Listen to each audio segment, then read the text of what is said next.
Assalamualaikum warahmatullahi wabarakatuh. Halo anak-anak di rumah, bagaimana kabarnya? Insya Allah semuanya selalu sehat ya. Nah, pada kesempatan kali ini anak-anak akan belajar tematik bahasa Indonesia. Tema 1, organ gerak hewan dan manusia. Nah, tematik bahasa Indonesia kali ini akan membahas mengenai ide pokok. Ide pokok adalah ide atau gagasan yang menjadi dasar sebuah paragraf. Ide pokok disajikan ke dalam bentuk kalimat yang disebut kalimat utama.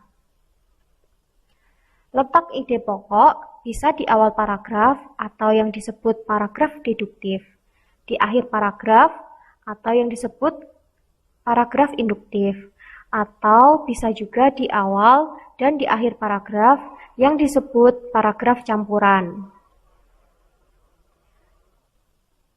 Satu hal yang perlu anak-anak ingat yaitu suatu paragraf selalu terdiri dari satu ide pokok dan beberapa kalimat pengembang. Nah, fungsi dari ide pokok yaitu sebagai dasar pengembangan paragraf. Jadi ketika misalkan anak disajikan ide pokok, anak-anak bisa mengembangkan ide pokok tersebut menjadi suatu paragraf, yaitu dengan cara ditambahi beberapa kalimat pengembang. Nah, fungsi yang kedua yaitu untuk mengetahui inti atau pokok bahasan suatu bacaan. Nah, jadi ketika ada satu paragraf, anak-anak kalau sudah menemukan ide pokoknya, berarti anak-anak sudah bisa mengetahui inti atau pokok dari bahasan suatu bacaan atau pokok dari paragraf tersebut. Nah, kemudian bagaimana cara menentukan ide pokok? Yang pertama, yaitu anak-anak membaca keseluruhan teks bacaan terlebih dahulu. Nah, setelah membaca, anak-anak juga perlu memahami isi bacaannya. Kemudian ketika anak-anak sudah membaca, sudah memahami bacaannya, anak-anak bisa menemukan inti dari paragraf tersebut. Nah, inti paragraf itulah yang disebut ide pokok atau pikiran utama. Nah, langsung saja ke contoh paragrafnya. Salah satu ciri makhluk hidup adalah bergerak. Secara umum, gerak dapat diartikan berpindah tempat atau perubahan posisi sebagian atau seluruh bagian dari tubuh. Makhluk hidup akan bergerak apabila ada rangsangan yang mengenai sebagian atau seluruh bagian tubuhnya.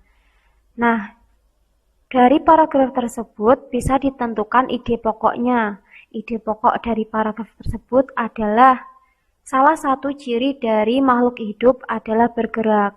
Nah, ide pokoknya terletak pada kalimat pertama. Nah, pada kalimat kedua dan ketiga atau kalimat setelahnya disebut sebagai kalimat pengembang. Yang berwarna biru ya, ini kalimat pengembangnya, yang berwarna merah ide pokoknya.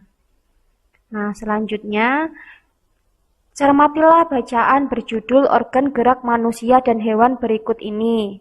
Coba carilah ide pokok dari masing-masing paragraf di bacaan tersebut. Nah, berikut bacaan yang berjudul organ gerak manusia dan hewan. Dari bacaan tersebut terdiri dari 5 paragraf. Ada paragraf 1, paragraf 2, paragraf 3, paragraf 4, dan paragraf 5.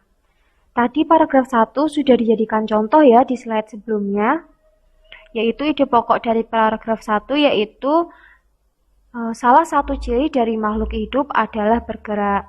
Nah, nanti untuk paragraf yang lainnya, anak-anak coba mencari ide pokoknya. Nanti videonya bisa di-pause dulu, kemudian anak-anak bisa membaca, memahami, lalu tentukan ide pokok dari masing-masing paragraf. Jadi nanti paragraf kedua ide pokoknya apa, paragraf ketiga ide pokoknya apa, dan selanjutnya. Nanti bisa dicatat di buku, kemudian dikoreksi bersama atau dicocokkan dengan pembahasan yang setelah ini. Oke, sudah bisa dipahami ya semuanya? Jadi sudah bisa langsung dimulai. Nanti kalau sudah selesai bisa di-play lagi videonya. Silahkan.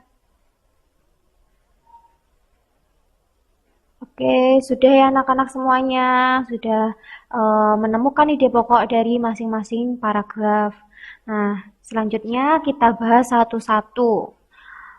Langsung saja di paragraf kedua, yaitu ide pokoknya gerak pada manusia dan hewan menggunakan organ gerak yang tersusun dalam sistem gerak. Sama ya jawabannya dengan pekerjaan anak-anak.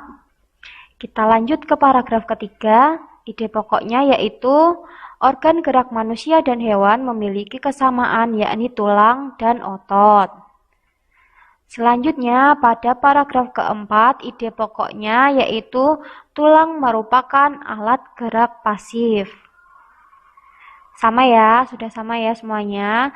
Kemudian yang selanjutnya, paragraf terakhir atau paragraf 5, ide pokoknya yaitu otot merupakan alat gerak aktif.